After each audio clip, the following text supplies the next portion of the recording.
WWL Louisiana News at 5 begins with breaking news. WWL Louisiana just obtained this new surveillance video from the Orleans Parish DA's office showing some of the escaped inmates from the Orleans Justice Center walking in the CBD. Take a look at your screen there.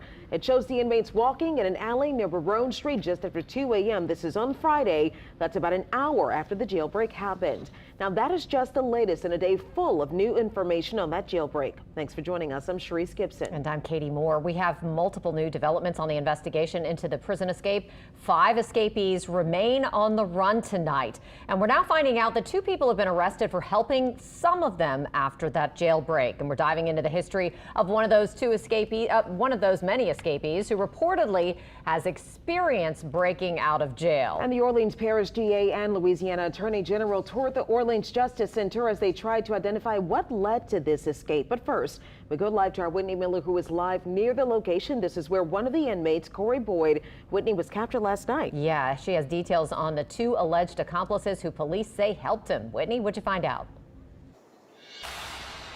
Yeah, Corey Boyd was taken into custody here near this corner of Iberville and Treme. He is now the 5th person recaptured in this ongoing manhunt. But tonight, the focus, as you both mentioned, is on 2 people accused of helping him and others stay hidden.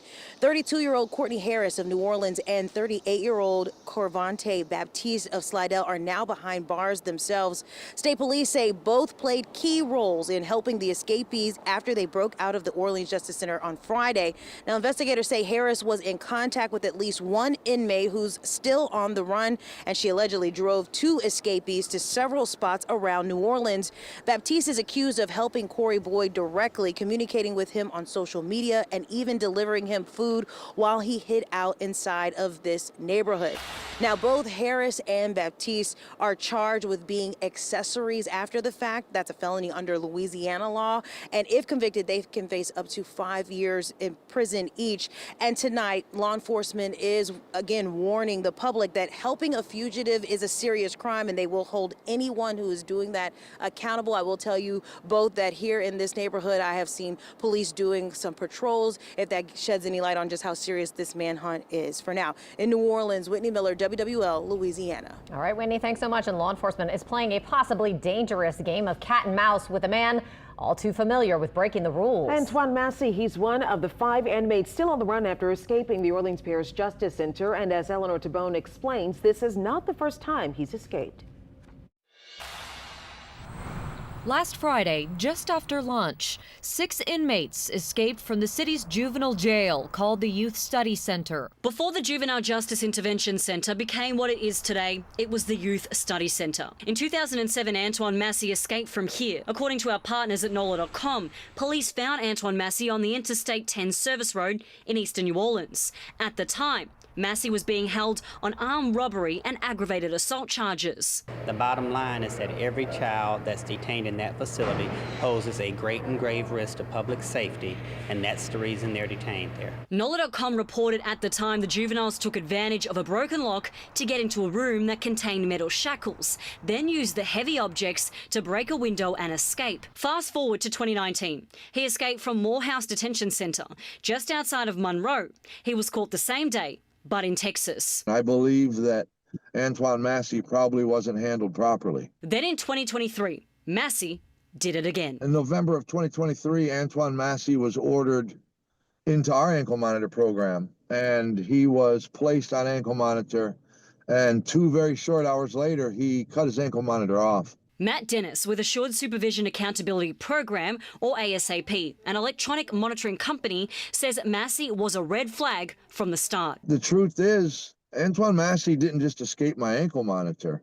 We received him after escaping an ankle monitor. We were warned. He says Massie's history of escapes should have been a warning that he must be taken seriously. If you're going to run a brick and mortar jail with 4 walls, I'm not sure that the first floor is where you should keep very dangerous people or people that know how to escape.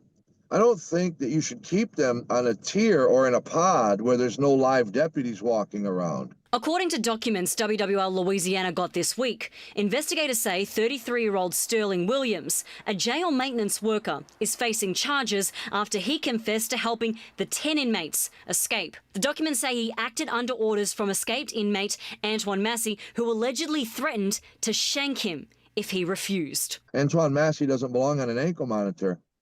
Antoine Massie doesn't belong on the first floor of an unsupervised pod. Eleanor Tabone, WWL Louisiana. And we reached out to several agencies to determine where Massie was placed on an ankle monitor before the 2023 incident, and we're still waiting to hear back.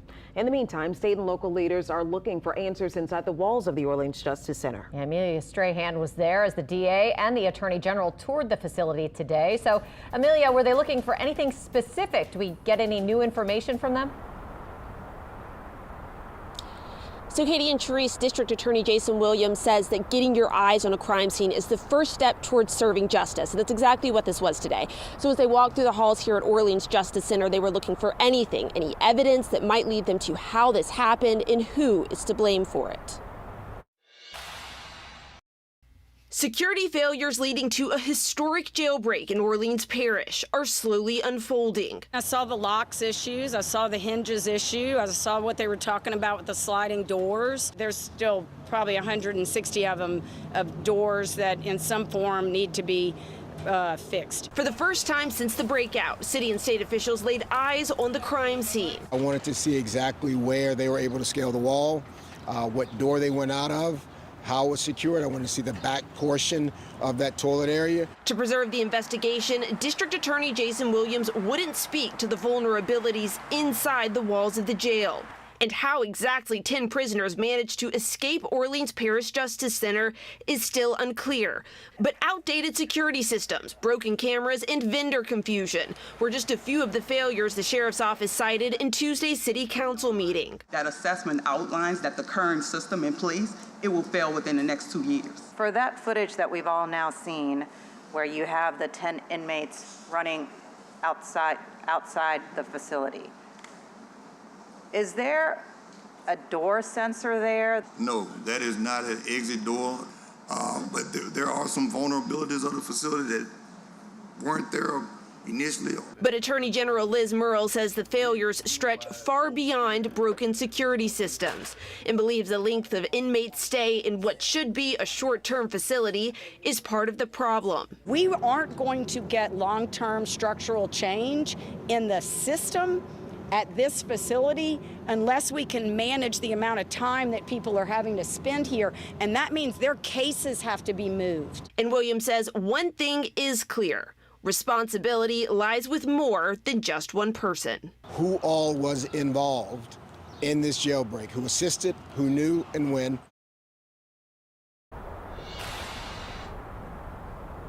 And Williams says it will take time to find answers to those questions. Reporting live from Orleans Justice Center, Amelia Strahan, WWL Louisiana. Amelia, thank you so much. The beginning of a very long investigation. Take another look at these escapees. You can see which ones have been recaptured. They have been taken to Angola State Prison. If you know anything that could help investigators, you're asked to call 911.